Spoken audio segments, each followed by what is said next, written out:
Les effets de la vague de froid qui a frappé notre région, je vous le disais dans les titres, en Lot-et-Garonne, les maraîchers et les pépiniéristes constatent aujourd'hui les dégâts. Ces professionnels lancent un vrai SOS au pouvoir public pour des aides financières. Jean-René Laverne, Michael Anne.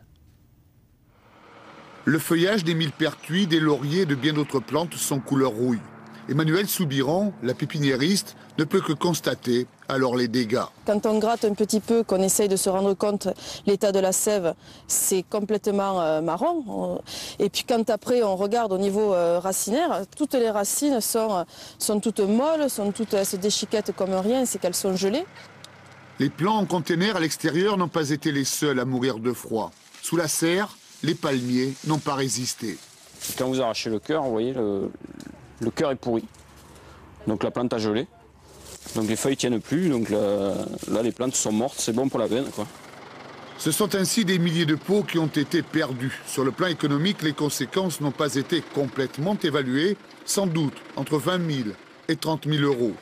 D'où l'urgence pour l'exploitante que le Lot-et-Garonne puisse bénéficier du fonds des calamités agricoles. Des coups durs comme ça, un coup de pouce serait vraiment le bienvenu.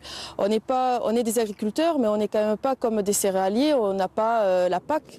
Philippe Escurin, maraîcher près d'Agen, en aura sans doute grand besoin lui aussi de solidarité. Ses 40 000 choux ont gelé sur pied, ses légumes étaient sa principale source de revenus. C'est la catastrophe parce que je n'ai plus rien pour cet hiver. Pour l'année 2012, je ne sais pas ce que je ferai.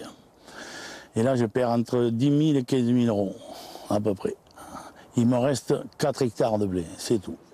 Dans le département, près de 2000 exploitants ont à déplorer à des degrés divers des pertes dues à cette récente vague de froid. Actuellement, des experts recensent les principaux dégâts.